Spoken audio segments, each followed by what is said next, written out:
नमस्कार दोस्तों, मेरा यूट्यूब चैनल सीपी वेलनेस में आप सभी का स्वागत करता हूं। आज हम देखेंगे विज़ुअल फैट के बारे में।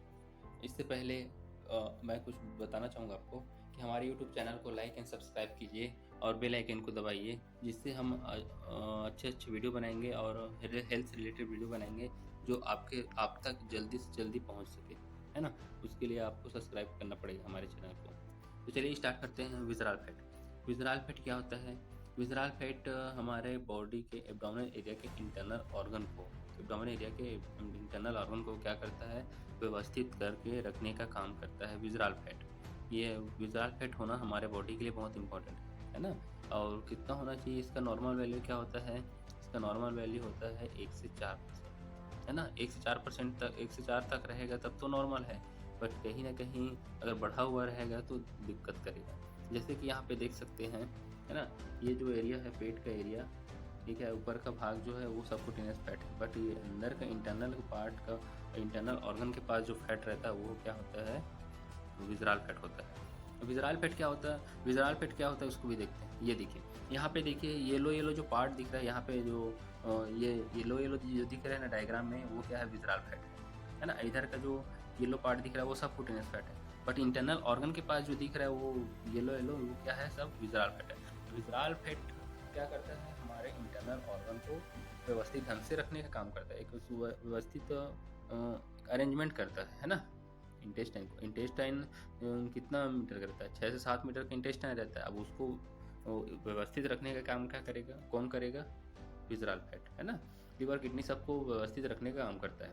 बट अगर विज़रल फैट यहाँ से बढ़ेगा, इधर से, और इधर से विज़रल फैट बढ़ेगा, तो विज़रल फैट बढ़ रहा है तो क्या करेगा, इंटरनल ऑर्गन को कहीं न कहीं कंप्रेस करेगा, है ना? कहीं न कहीं उसको दबाव डालेगा, इंटरनल ऑर्गन को, उनके फंक्शन में दबाव होगा।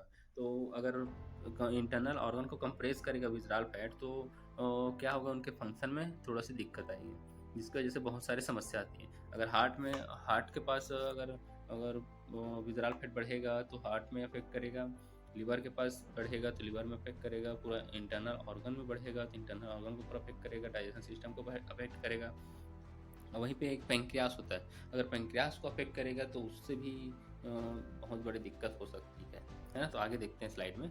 जैसे कि यहाँ पे देख सकते हैं जैसे कि ये देखिए, यहाँ पे क्या है, नॉर्मल एनाटॉमी है। किसका? नॉर्मल एनाटॉमी है यहाँ पे, है ना?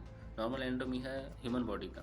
अभी इधर देख सकते हैं, इस साइड, इधर क्या है, विज़रल फैट है, और चारों तरफ विज़रल फैट भरा पड़ा है। अंदर इंटरनल ऑर्गन में भी देखिए विज़रल फैट है। और इधर का नॉर्मल वैल्यू में, नॉर्मल एनाटॉमी में क्या क्यों नहीं है विज़रल फैट? क्योंकि इसका 1 से 4% विज़रल फैट है। तो ये इंटरनल ऑर्गन की बैक साइड है, ताकि इसको सपोर्ट करके रखे। बट इधर क्या हो रहा है, इस साइड क्या हो रहा है, इधर एक्सेस मात्रा में विज़रल फैट बढ़ा हुआ है। देखिए, इंटरनल ऑर्गन को भी कहीं न कहीं दबा रहा है, कंप्रेस करने का काम कर रहा है ना, विज़रल फैट। जिसकी वजह से कहीं बहुत सारी दिक्कत आएगी। ये ओबेस एनाटॉमी है, जिसकी वजह से बहुत सारी समस्या आ सकते हैं। तो जब अगर विज़रल फैट बढ़ रहा है, इधर से विज़रल फैट बढ़ेगा, इधर से विज़रल फैट बढ़ेगा, इधर से विज़रल फैट बढ़ेगा, तो कहीं न कहीं इंटरनल ऑर्गन को या डाइजेस्टिव सिस्टम को अफ़ेक्ट करेगा, जिसकी वजह से बहुत सारी समस्या होती है। ठीक है? ये भी तो हो गया विज़रल फैट का। अब ये देख सकते हैं यहाँ पे, इधर भी इस साइड भी इधर नॉर्मल है और इधर का विज़रल फैट है। विज़रल फैट बहुत ज़्यादा मात्रा में है तो क्या है, इंटरनल ऑर्गन भी अच्छे से नहीं दिख रहा है, अच्छे से समझ नहीं आ पा रहा है ना? उधर देखेंगे अगर नॉर्मल वैल्यू, ये हार्ट का देखते हैं। हार्ट का क्या होता है, ये नॉर्मल है, इधर का एबनॉर्मल विज़रल फैट वाला हार्ट है। अगर एक हमारा हार्ट क्या होता है, 1 मिनट में 72 बार धड़कता है ना? और एक बार में 70 ml ब्लड फेंकता है।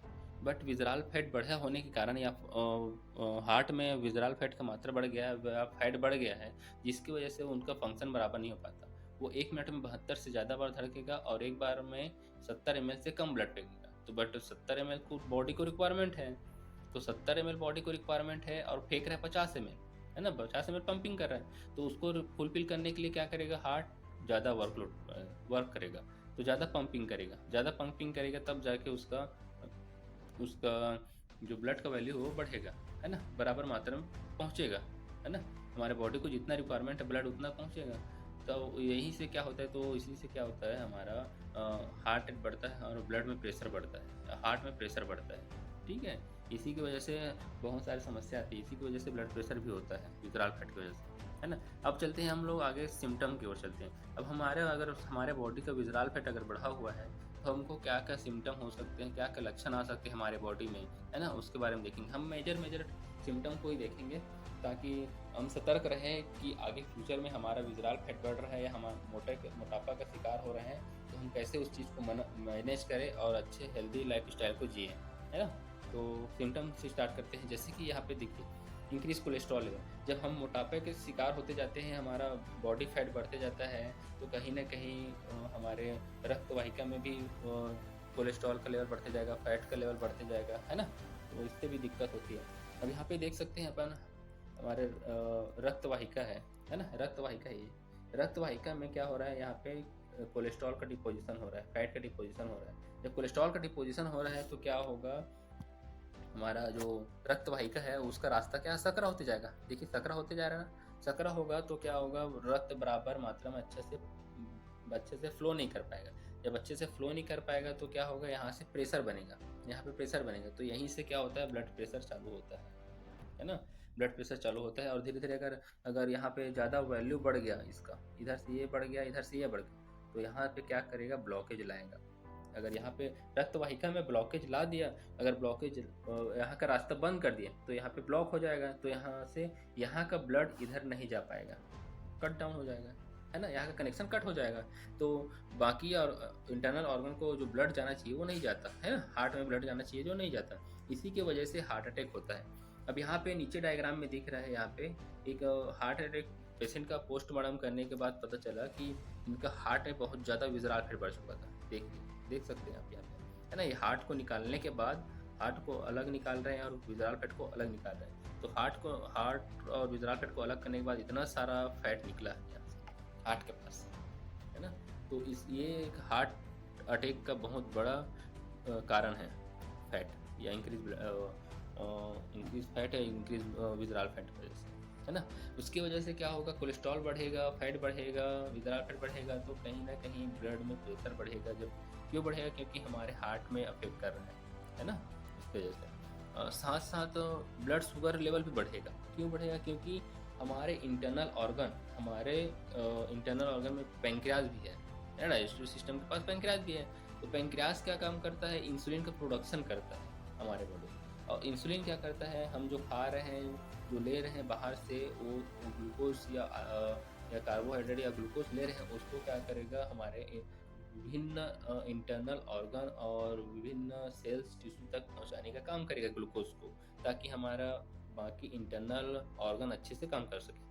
बट अगर हमारे बॉडी में इंसुलिन का सिक्रेशन अच्छे से नहीं हुआ, तो क्या होगा, जब इतना हम ग्लूकोज़ ले रहे हैं, जितना हम खा रहे हैं, शक्कर की मात्रा जो खा रहे हैं, वो क्या होगा, हमारे शरीर में हमारे ब्लड में इकट्ठा होते जाएगा, उसका लेवल बढ़ते जाएगा। जब उसका लेवल बढ़ते जाएगा तो क्या होगा, कहीं न कहीं ब्लड शुगर का लेवल ब्लड शुगर का लेवल बढ़ेगा तो क्या होगा, है ना?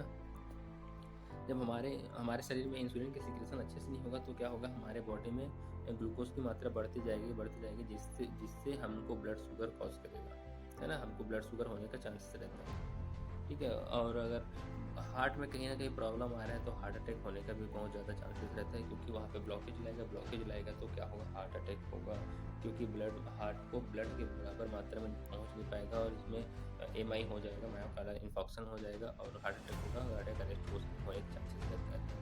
ठीक है, थैंक यू सो मच। हमारे आज का जानकारी यहीं तक था। अगर और भी ऐसे ही अमेजिंग वीडियो और अमेजिंग नॉलेज के लिए नॉलेज चाहते हैं तो हमारे चैनल को सब्सक्राइब कीजिए। Okay, thank you so much.